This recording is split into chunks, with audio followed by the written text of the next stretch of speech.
This is lesson 4 of our no-nonsense A-level physics lessons. This one is all about particles and antiparticles. Matter and antimatter. And let's write it so it's legible, particles and antiparticles. All these notes that I'm writing will be available for you to use if you find it more helpful.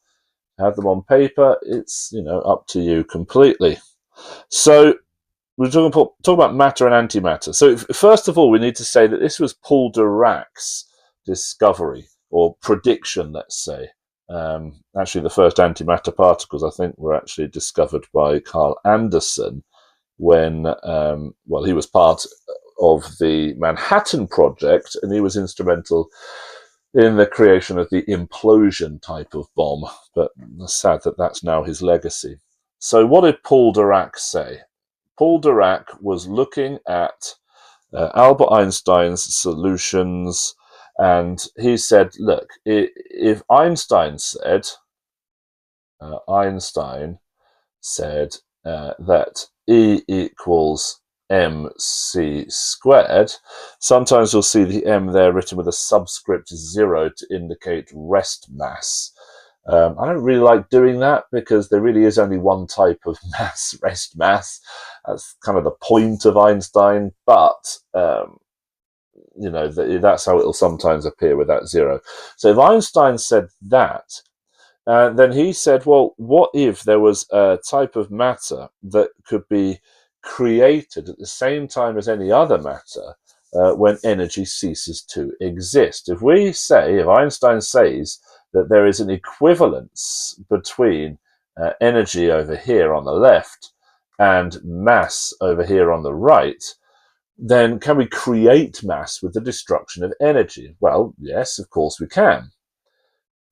So what's the nature of that mass? We've got to conserve charge and some other stuff as well.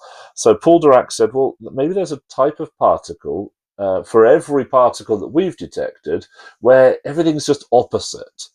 So if we destroy energy and create mass, we would create equal amounts of this normal matter, what we think of as normal matter, and this weird matter where everything just seems to be reversed, like charge, for example, appears to be reversed. So this prediction, prediction of antimatter in, what was it? I'll have to look this one up. 1928, to conserve charge and other stuff when what? Well, when we create matter. The process of creating matter is called pair production. So when matter is created, and as I say, we call that pair production. So what is pair production? Well, pair production is the name of the process, let's write it correctly, the name of the process where a photon, or something else, but we're going to use a photon will cease to be a photon. Here's a photon, happily minding its own business, and by some weird quirk of reality, it breaks into two particles, one of which is matter, and we can call that a particle or matter, and one is antimatter, so we can call that an antiparticle. And the mass of those two added together, multiplied by c squared, will equal the energy of the photon. So if we say that the energy of the photon is equal to hf, we use the gamma symbol for photons here. Let's say that these particles have a mass, mp and ma, then that photon energy is going to be equal to mp plus ma times by c squared. So that is just E equals mc squared, but that's where the mass is coming from. So there we have it. That is a nice idea. Does it actually happen? Well, yes, this actually happens, as does another process, a reverse process, which we call annihilation. Annihilation. How on earth do you spell annihilation? Double N. Double N. And so it's an nihil. This is the etymology. Ation. Nihil, nothing, nothingness. And I don't know, I guess that means the opposite of nothingness, I guess. Oh, etymology is hard. So what happens in annihilation? I could do physics, I can't do words. What happens in annihilation? Well, we'll have a particle coming in somewhere, and we'll have an antiparticle coming in as well. And because they have opposite charges, amongst other things, they will attract each other. Particle. They'll attract each other, and they will explode, essentially. When they touch each other, they will cease to exist. All that matter will cease to be matter, and what will come out is two photons. And those two photons, each of them has half of the energy that has been created in the destruction of the mass of the particle and antiparticle. So we better say that each photon, and I'll say gamma, so now we know what gamma means, has half energy of total equivalent mass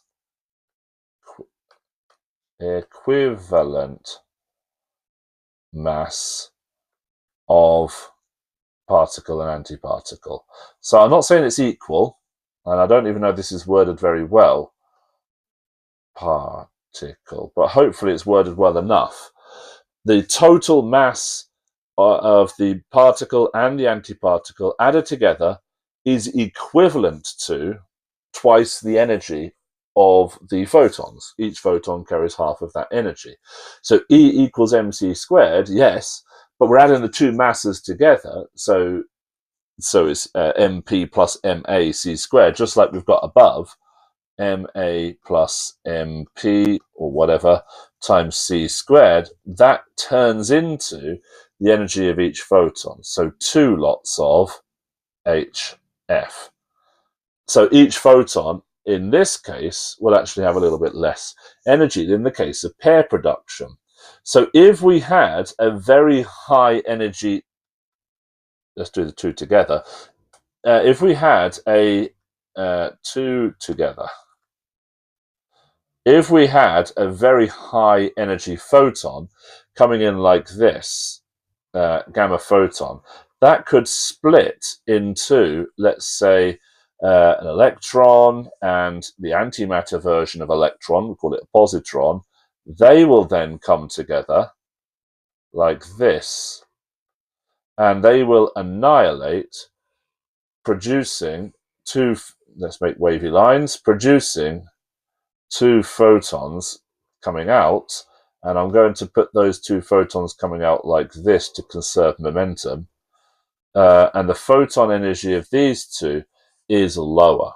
So this is photon 0, this is photon 1, this is photon 2, and the energy of photon 1 plus the energy of photon 2 will equal the energy of photon 0, just like that.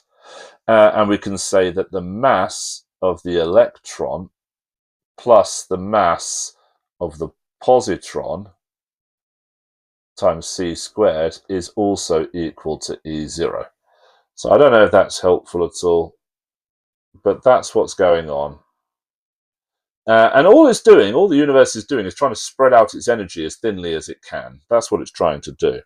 So we now understand annihilation, and we understand pair production, and they all use this equation, E equals mc squared. Right, now there was a bit of a conundrum, there was a mystery that came up, and I've got a bit ahead of myself because I haven't mentioned this mystery. When we have alpha decay, we always have the same energy of alpha radiation. But when we have beta decay, the beta particles are emitted with a range of kinetic energy up to some maximum. So this is a bit of a riddle. I'm going to put this as beta riddle. Alpha radiation always emitted with same kinetic energy from a particular isotope.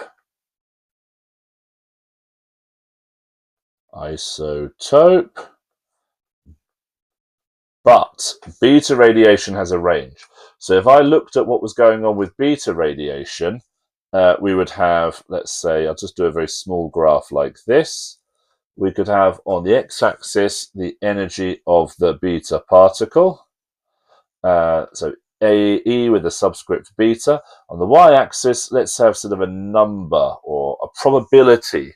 I'm going to use that little number symbol there. And what you actually end up getting is something that looks like that. Do a better job. So there is a maximum energy. What's going on there? But not only that, there's a range of energies. This is what beta does.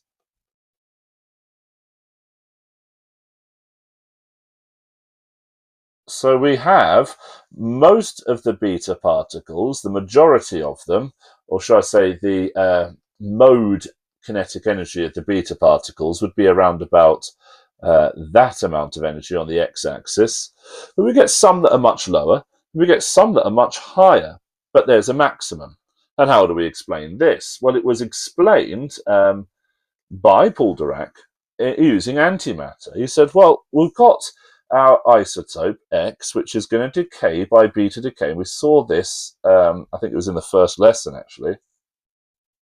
That's going to decay into Y. Remember, the atomic mass does not change in beta decay, but the proton number, well, that's going to go up by 1.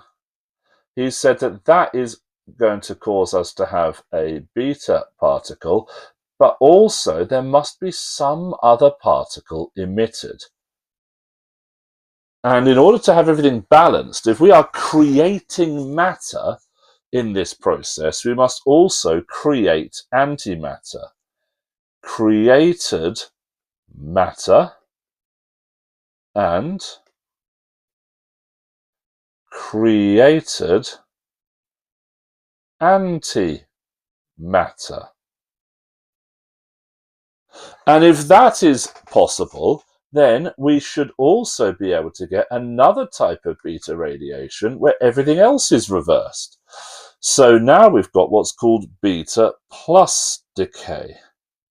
In the case of beta plus decay, everything's back to front. So beta decay happens when you've got a neutron-rich nucleus, and it will decay. So this is neutron-rich. There's a lot of neutrons, and it will decay by nucleus. It will decay by beta decay. But what if I have a proton-rich nucleus? Well, in that case, we will also get beta decay, but it's a different type. This time, the number of protons actually goes down by 1. And the particle that's emitted must therefore have +1 charge. And the particle that pairs with it must be matter, not antimatter. And so this particle that's emitted is antimatter. So let's use our blue for that one. This is antimatter. And the other particle that's produced is the matter one. Now, the matter particle in this case is a neutrino. This is a neutrino. And neutrino, my handwriting is so bad, neutrino, whereas the antimatter over here is an antineutrino. The created matter in the first case is an electron. That's what beta radiation was. But over here, it's an anti-electron, and we don't call it an anti-electron, even though it is. We call it a positron. So what's a positron? Well, it has exactly the same mass. So positron, same mass as electron, but opposite charge. And there are some other funky things that are opposite as well, which we'll get to in due course. Things like lepton number. So there we go. That is your beta plus, your positron. And we use positrons all the time in hospitals. There's something called positron emission tomography, where we can scan the brain using isotopes that are very proton rich, that decay by positron emission, and then that positron will annihilate an electron, producing 2 photons. Remember, annihilation produces 2 photons, which travel in exactly the opposite direction, and you can use that to coordinate and locate where the nucleus was when it decayed to emit the positron. So you can use that to visualize, to image the inside of, for example, a brain. So let's just put down used in positron emission tomography. Now, just taking pictures of the inside of the body using isotopes that emit positrons. Requires gamma sensitive sensors, gamma cameras, but that's fine. We've got those.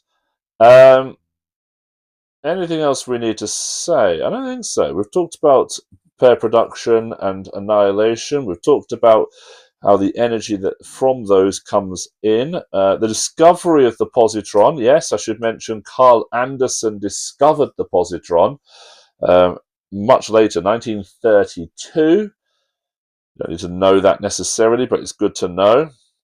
And he discovered it in a cloud chamber. So positrons discovered in a Wilson cloud chamber.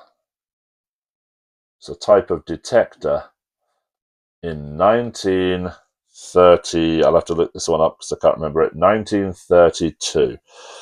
And how did they know it's a positron? Because the rest of its properties look just like an electron, but it was deflected in the opposite direction by a magnetic field. So I'm going to say just like electron in cloud chamber. That's a thin wispy line that's spirals, just like an electron, but spiraled in opposite direction